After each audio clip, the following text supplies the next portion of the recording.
Hello YouTube family, કેમ છો? મજામાં જ છો? તો બધાને મારા જય માતાજી, જય મહાકાળી માં, જય દ્વારકાધીશ મિત્રો. તો જો આજે શું બનાવવાનું છે તમને બતાવું. આને શું કેવાય કેજો. શેની ભાજી છે? કોમેન્ટમાં કેજો. તમે આવી ભાજી બનાવીને ખાવ, શાક બનાવીને ખાવ?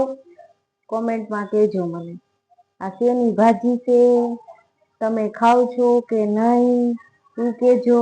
આજે તો જો બે શાક કરવા પડશે, કેમ કે ભાવેશની આ ભાજી ન ખાય, એટલે મારા માટે એક માટે જ બનાવવાની છે. ભાવેશ માટે બીજું બનાવવાનું છે શાક. તો બનાવીને તમને બતાવીશ, વિડીયોમાં બન્યા રહેજો. ઓકે. આ પાસે છે ને ડાળખા હોય, આ ડાળખામાં હોય. આ ઝીણી ઝીણી છે ને બધી, એને છે ને આપણે તોડવાની હોય. અને જો આવી રીતના કરવાની હોય. જો આવી રીતના આનું શાક બને. આવી રીતના કરીને પછી શાક બનાવવાનું. કેવી રીતના બનાવવાનું હું તમને બધું બ્લોગમાં કહીશ. બ્લોગમાં બન્યા રહેજો. આપણી ભાજી ફાઇનલી રેડી થઈ ગઈ છે. સાફ કરવી પડે પાછી, જો આમ કરવાનું. આ ડાળખા હોય, જોઈ શકો છો તમે, આ ડાળખા હોય એમાંથી આ ઝીણી ઝીણી કાઢવાની. પછી આને સાફ કરવી પડે હો પાછી. આમ શાક ન બનાવી નાખતા તમે. અને હવે આપણે ધોઈ નાખશું. જો કાસરોટમાં નાખી દઉં અને આપણે ધોઈ નાખી મસ્ત મજાની. ધોઈ અને પછી શાક બનાવી.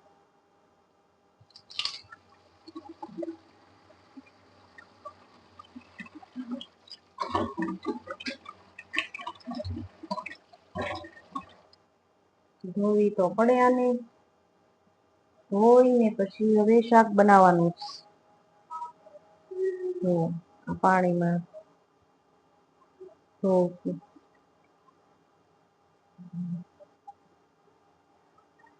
તેલ આપણે મૂકી દીધું છે અને હવે નાખી દેવી આપણે એમાં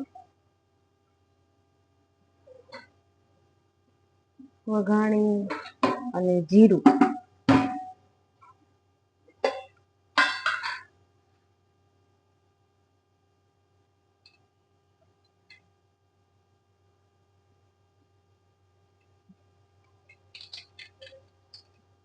હવે નાખી દઈશું વઘાણી અને હવે નાખશું આપણે ભાજી.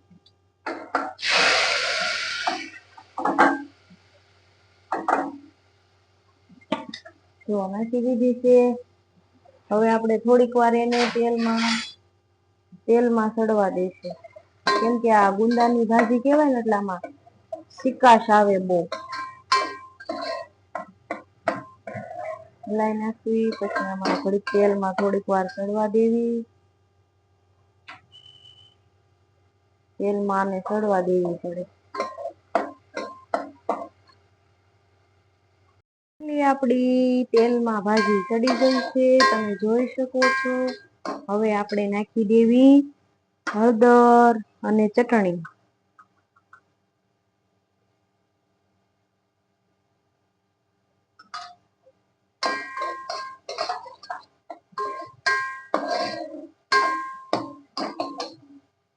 હવે ચટણી નાખી દેવી.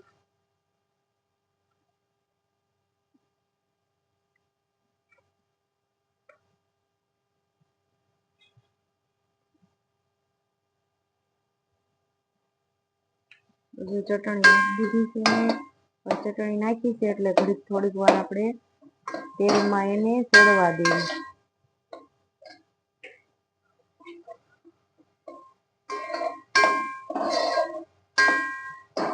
તેલમાં થોડીક ચડવા દેવી પડે ને.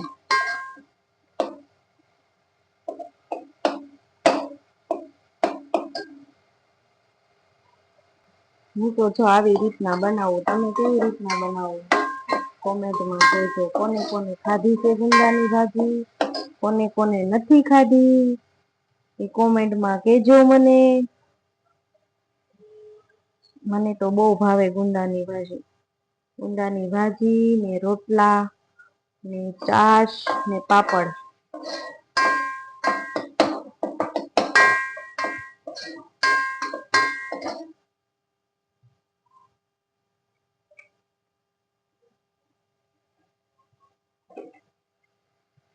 મજા આવે ખાવાની.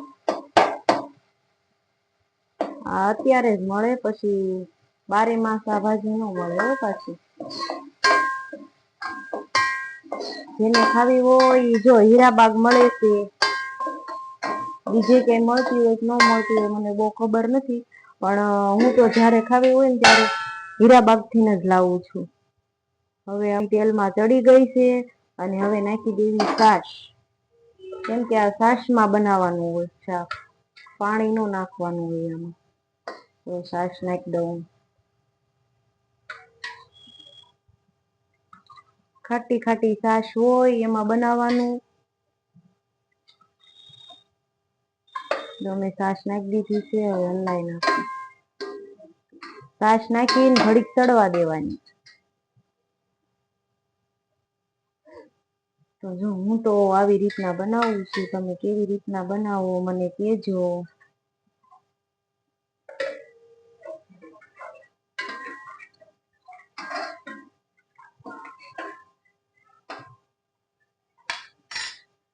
હવે છાશ નાખી દીધી છે અને હવે થોડીક વાર ચડવા દેવી.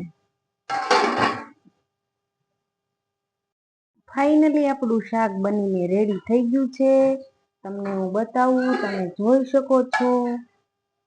જો શાક બની ગયું છે, જોઈ શકો છો.